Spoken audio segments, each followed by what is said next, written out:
Let's learn about Zeus's siblings. Hestia. The first of Zeus's siblings is Hestia. She was the goddess of hearth and home. She was the last of his siblings to be freed from their father's belly, making her both the oldest sibling and the youngest. She did not have a temple of her own, but could be worshipped at any temple, regardless of the god it belonged to. She is often described as kind, patient, and non-confrontational. It was customary to leave an offering to Hestia in every home, and she was beloved by families. Demeter.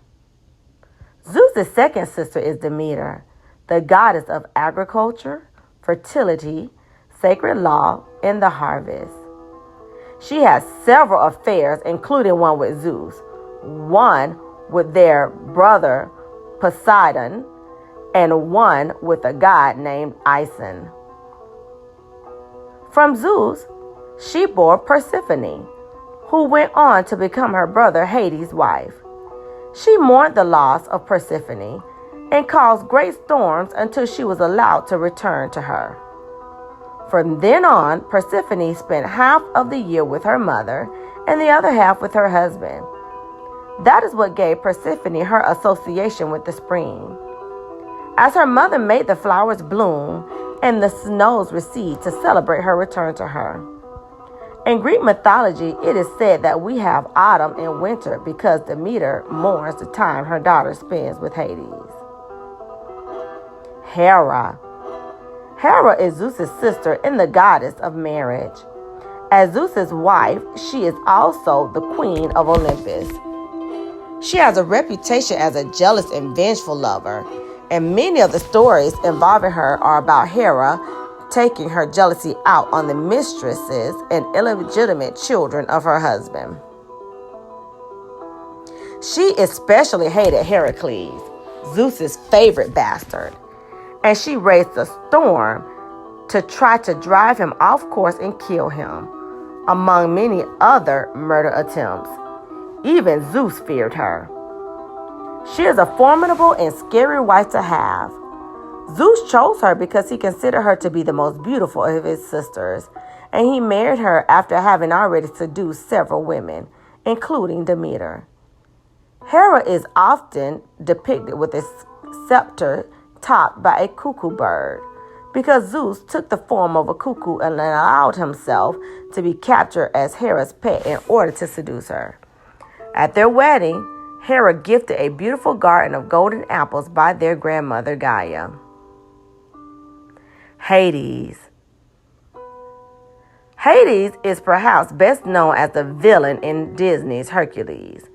But it's not true that he conspired to overthrow his brother Zeus and take his seat as king of the gods. The plot of Hercules is actually mostly based on the story of Hades' father, Cronus. Hades rules his own domain as king of the underworld, and he was content there, for the most part. He is also known as a god of wealth and riches. Interestingly, offerings to Hades were not left on an altar like many of the others. Instead, they were done in a dip in the stone to bring them closer to the underworld. Hades asked his brother to give him one of his daughters as a bride, and Zeus advised him to kidnap Demeter's daughter, Persephone.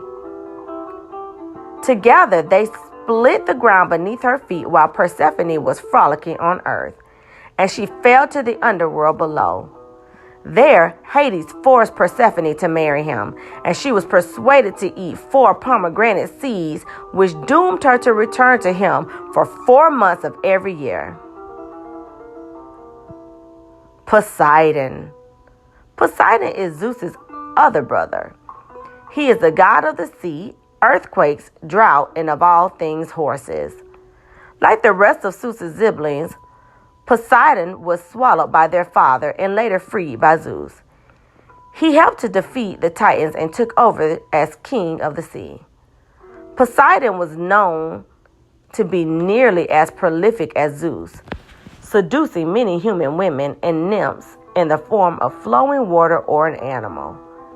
He even forced himself on his sister Demeter in the form of a horse, while she was searching for her daughter Persephone.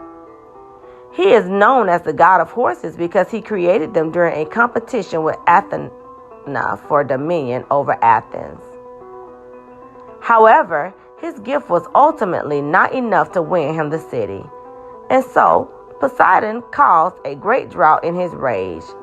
It seems that temper tantrums are common in this family tree. The children. Now we're in the home stretch. It's time to talk about Zeus's children, the rest of the Olympians. Though every god here counts as an Olympian, the only members of the Olympic pantheon we will be discussing today are Ares and Hephaestus.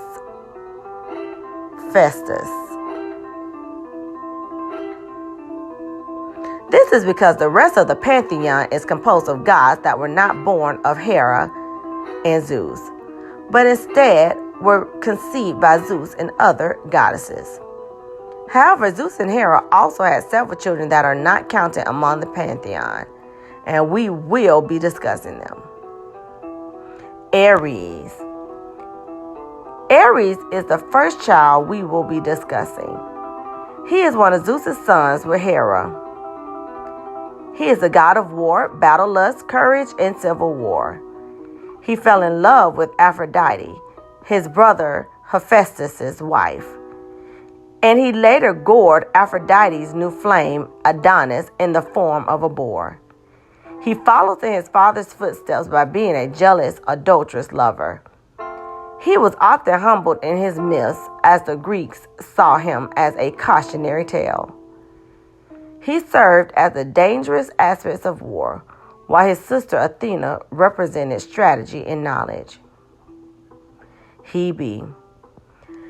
Hebe is the goddess of youth, cupbearer of the gods, and one of Zeus's daughters with Hera. Hebe pours ambrosia for the gods from her pitcher and is often depicted as a young girl. She was married to the hero Heracles when he ascended to Olympus, and this union convinced Hera to forgive Heracles. Hephaestus. Hephaestus is the god of fire, smiths, craftsmen, metalworking, stonemasonry, and sculpting. He is Hera's son, born without a father, but considered Zeus's through marriage. He was a castaway by Hera at birth, and it took trapping her with a cursed throne to be allowed back into Olympus. His troubles did not stop there, however. After he was married to Aphrodite, he discovered that she was cheating on him with Ares. He caught the two in a golden net and humiliated them in front of the other gods as punishment. He was also cast off of Mount Olympus by Zeus when he tried to save his mother, Hera, after Zeus had strung her up by a golden chain for her hand in trying to kill some of his illegitimate children. He broke his leg in the fall. Eileithyia. Eileithyia is the goddess of childbirth and labor pains. She is one of Zeus's daughters with Hera. When one of Zeus's mistresses, Alcmena, was in labor with Heracles, Hera sent Eileithyia to stop the birth and then kill the mother and child. However, Eileithyia's handmaiden tricked her into letting Heracles live by distracting her, causing Heracles to be born. She was so angry with her handmaiden that she transferred her into a polecat. Heracles then went on to eventually join the gods of Mount Olympus, despite many other attempts to stop him. Eris. Eris is the goddess of strife, discord, contention, and rivalry. She is the last of Zeus's daughters with Hera. Her golden apple, which she threw into the crowd when she was the only god to not be invited to Thetis' wedding, was sought after by Hera, Aphrodite, and Athena because Eris said it was a gift to the fairest goddess at the wedding. As a result, she was the cause of the Trojan War. Though this is believed to have been a real war, the involvement of gods classes this war as mythology. Eris sent the 3 goddesses to Paris of Troy, a prince known for his beauty, to be judged. When he picked Aphrodite, she rewarded him by declaring that the most beautiful woman in the world would fall madly in love with him. As it turned out, the most beautiful woman in the world was a woman named Helen. She would later be remembered as Helen of Troy. She was the wife of Menelaus of Sparta, but she fell deeply in love with Paris when he came to Sparta on a diplomatic trip. She followed him home despite her marriage. Believing her to have been stolen, the Greeks soon set sail, declaring war on Troy. The war lasted for 10 years with heavy casualties on both sides, and many believed that the war would end with only losers, as both sides were nearly too damaged to keep fighting. However, salvation came in the form of the Trojan horse, a trick devised by Odysseus. They built a giant wooden horse from the boards of their boats and hid inside. The Trojans didn't question it. They were just glad to see the Greeks had finally gone. They brought the horse into the city and started celebrating their victory. But in the dead of night, the Greeks snuck out of the horse and pillaged the city. They stole plenty of gifts to the gods as they looted, and we all know how vengeful and petty these gods could be. Almost none of the Greeks that participated in the looting made it home unscathed. Conclusion. Thank you so much for listening to our presentation. We hope you enjoyed it and that this has given you an interest in Greek mythology. You can find a link to the script of the video in this description, as well as the sources we used. We highly encourage you to look into it for yourself, and we recommend the works of Homer as a starting point. The Odyssey, in particular, has many details about the Trojan War and several of the gods we've discussed today.